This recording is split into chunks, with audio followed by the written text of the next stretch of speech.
a la invitación de la municipalidad, de nuevo, que me tienen acá y muy contenta, es la actualización del estudio. Por ahí la gente que leyó el libro se va a encontrar con muchas cosas distintas dentro de la conferencia, porque las cosas han ido cambiando. De hecho, te pongo un solo ejemplo. El fenómeno del WhatsApp, cuando yo escribí el libro en 2009, no estaba. Y evidentemente ha ido cambiando muchas formas de comunicación ese punto. Entonces hay todo un pedazo dentro de la conferencia que está dedicado al tema de la tecnología y de cómo eso ha influido en los vínculos afectivos dentro de la casa. Ahora, ¿en qué consiste?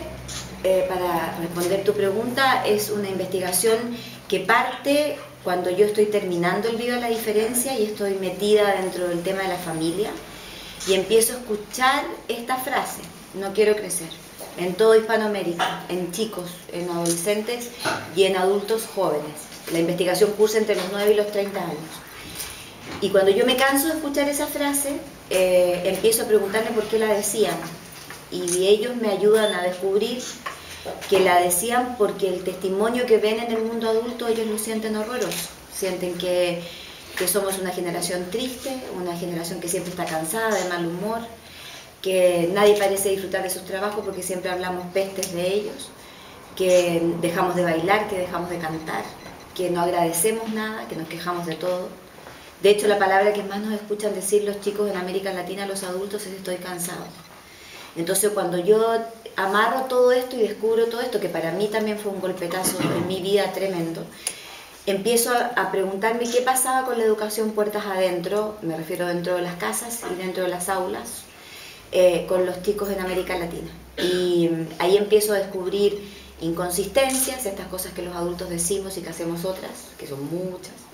Me meto mucho en el tema del no quiero crecer y además intento encontrar dentro de la investigación como soluciones que la investigación entrega para corregir lo que se está haciendo mal y para poder mantener lo que se está haciendo bien. Fundamentalmente esa es la armazón también que tiene hoy la conferencia y que además tuvo la investigación en el curso del tiempo que ha durado, incluyendo el tiempo de actualización. Con respecto al tema de los padres, lo que dicen los padres y lo que reciben los chicos, ¿qué papel juegan los medios de comunicación en esta cuestión? Que hay por momentos genera una especie de desánimo en la sociedad. Bueno, yo me refiero un pedazo grande a eso en la conferencia.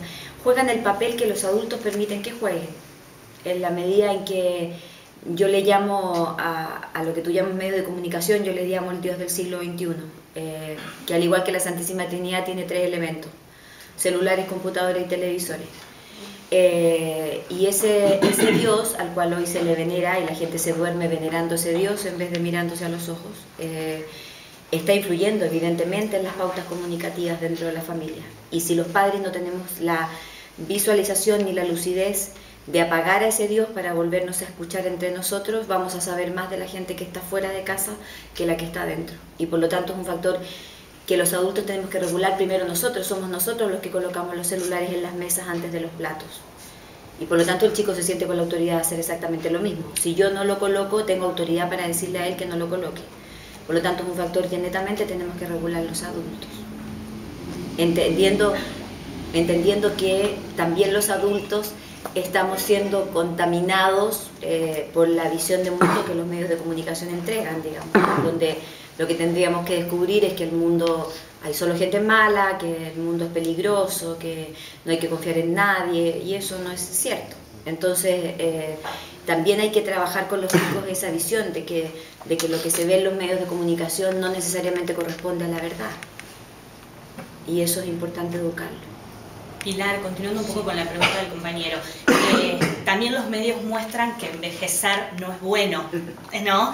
Y la publicidad contribuye mucho. En el último libro hablas de que envejecer marca haber vivido. Digo, ¿qué pasa cuando las generaciones, sobre todo las de los más chicos, ven que los adultos hablan como un envejecer sin haber disfrutado de esa vida? Ay, ahí te fuiste al último libro.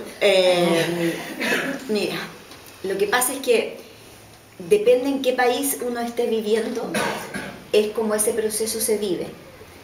No todos los países de América Latina donde se hizo la investigación, que duró 4 años, viven igual el proceso de envejecimiento. Efectivamente, los países más latinos, en los cuales incluyo a Argentina y a Chile particularmente, tenemos una pésima forma de vivir el paso de los años. Ustedes, los argentinos, de hecho tienen, y aparece así en la investigación, están metidos en una contradicción, porque por un lado valoran mucho a la gente grande, está presente en todos lados, pero por otro lado son el único país hispano que tiene un tremendo desastre con la flacura. Son el único país donde es una obsesión ser flaco, no sano, flaco, ya. Por lo tanto, ahí quedan entrampados en el tema de la juventud y de lo que esta juventud entrega. Entonces, llegan a vivir o están vivenciando el proceso del envejecimiento con muchas contradicciones y ambivalencias. Porque por un lado se sabe, o ustedes saben dentro de la cultura hasta italiana que los ancestra, que el valor de los mayores es un valor importante. Pero como están pegados en la cosa estética y en la cosa más asociada al cuerpo, les cuesta más el soltar ese proceso para envejecer totalmente. Y en eso evidentemente que los medios de comunicación son importantísimos. De hecho, el proceso de envejecimiento entra a golpear por lugares distintos a hombres y a mujeres. Evidentemente que a las mujeres nos golpea primero por el cuerpo y porque además te ofrecen cremas que no es que te ayuden, sino que son anti-age, o sea, es o sea, es de un absurdo maravilloso. Y uno como idiota va y la compra, ¿me entiendes? Pensando que además va a retrasar el proceso, si es maravilloso. Bueno, eso tiene que ver con el día de la diferencia, que lo podría explicar magistralmente, pero claramente influyen en esta conceptualización de erróneamente asociar la juventud a lo bueno, al éxito, a que ahí solo pasan cosas lindas, a la belleza, al dinero.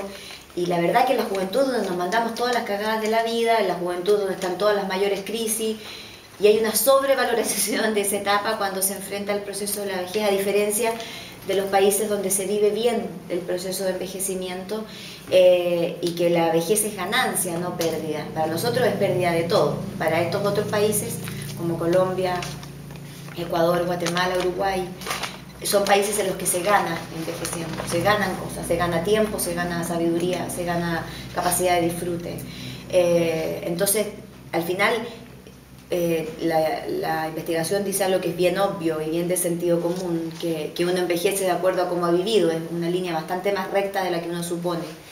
Y por lo tanto, el cómo yo elaboro ese proceso de envejecimiento tiene que ver con el cómo me preparo para ese tiempo, porque además, ustedes son más jóvenes que yo, pero a mí mientras yo iba caminando por la vida, de repente la medicina me dice, no te vas a morir a los 50, te vas a morir a los 80. ¿Tienes dinero para esos 30 años más?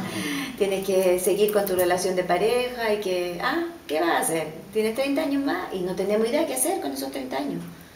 Entonces se caen en absurdos en esos 30 años, porque son 30 años nuevos, para los cuales evidentemente ni los estados ni los gobiernos están preparados. De hecho, yo en la investigación cuestiono profundamente el concepto de jubilación, creo que hay que revisarlo, porque creo que hoy día a los 65 años no se le puede decir a alguien, o a los 60 en el caso de las mujeres, no se nos puede decir, muchas gracias, se puede ir a su casa, gracias por los servicios prestados, digamos, porque yo a lo mejor tengo ganas de seguir activa y tengo todas las ganas y la capacidad. Hoy no es lo mismo que hace muchos años tener 60. De hecho, lo más difícil de la investigación, que entre paréntesis ha sido la investigación más difícil que yo he hecho de las 8, fue definir qué era ser viejo.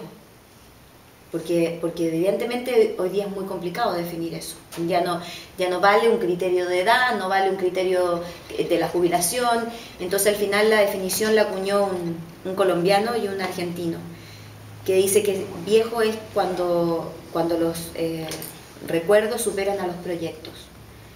Mientras haya proyectos, uno nunca envejece. Y para eso siempre hay que estar en movimiento, que es una de las características clave. Claro, el mercado laboral propone otra cosa. Claro, el mercado laboral a los 30 años ya no conseguís trabajo. Claro, el capitalismo a través del mercado laboral propone otra cosa. Absolutamente. Y están bregando por bajar la edad jubilatoria en vez de subirla.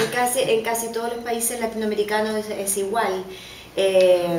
Y efectivamente ese es uno de los cambios culturales que la investigación invita como a discutir, porque incluso resulta pesado desde esos 30 hasta los 60 que te jubilás.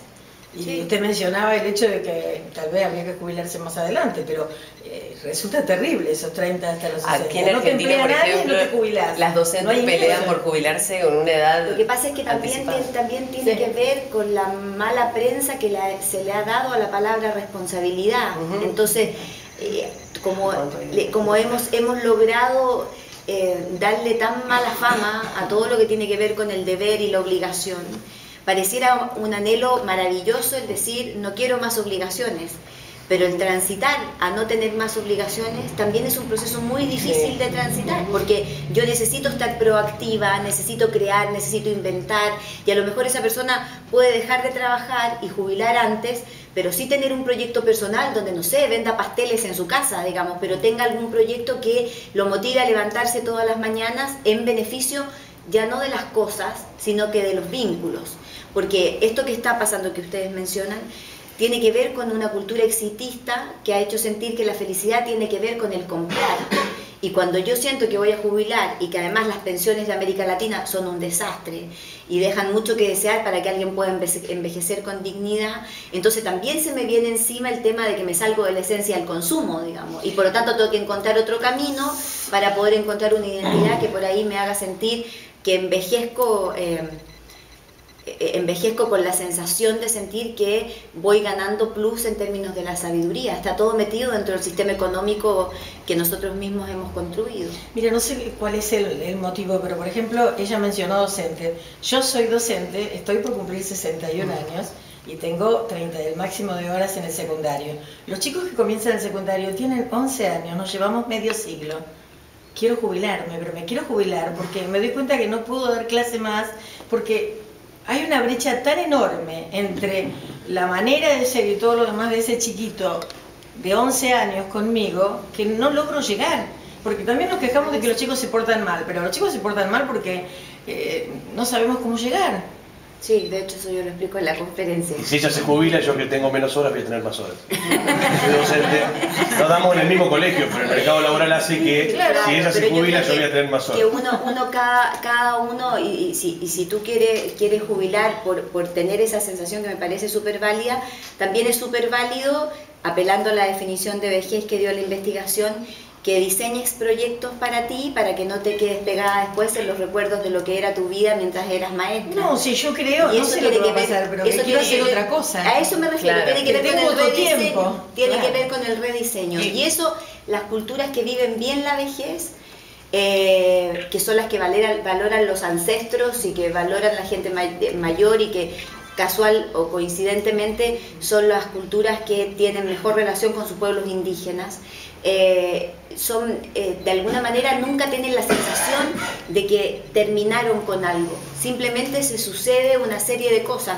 de maestra pasaste a otra cosa y de otra cosa a otra cosa, no hay una sensación de quiebre radical que es lo que nosotros sentimos hoy con el concepto de jubilación. Es un poco lo que les pasa a los chicos cuando salen de secundaria, que les hemos inventado en la cabeza que se les va la vida eligiendo una carrera y que no se pueden equivocar y que tienen que decidir absolutamente, porque si no fracasan en la vida, y lleno de palabras categóricas, terrible y que tienen que saber elegir y no se pueden equivocar, cuando la vida es un continuo de profundas equivocaciones que al final terminan siendo aciertos, digamos. Entonces, objetivamente, el cómo nosotros estructuramos de dramático cada paso, cada tránsito de la vida, cambia o determina la actitud con la que se vive. Es decir, las mujeres empezamos a vivir la menopausia no como un drama espantoso donde cada cierto tiempo yo empiezo a transpirar y me da bochorno acá en la parte de atrás del cuello, y lo veo como un proceso natural de mi vida, no en la que estoy perdiendo cosas, sino en la que estoy ganando otras. Mi tránsito por la menopausia es distinto, pero culturalmente, cuando se achata una definición que además está muy reforzada mediáticamente, claramente pareciera ser que estamos todos condenados por la etapa que estamos viviendo, y eso es falso, y eso al final depende de la libertad individual y de cómo tú internamente sales de ese juego o de esa trampa para elegir lo que tú quieras vivir y de cómo lo quieres conformar. Por eso que el libro del No quiero envejecer, marqueteramente, dice que hay que tener 30 años y ya leerlo, porque a los 30 años, si ya lo lees, puedes empezar a planificar y a estructurar algo que en el caso por lo menos mío lo tengo que empezar a estructurar ahora, a los 48. Y objetivamente me hubiera encantado haber tenido la conciencia para haberlo hecho mucho antes. Creo que lo hubiera planificado distinto. Entonces, creo que en eso depende al final de cómo cada uno se revisa hacia adentro y cómo se entregue o se aporte a que lo podamos vivir de buena forma.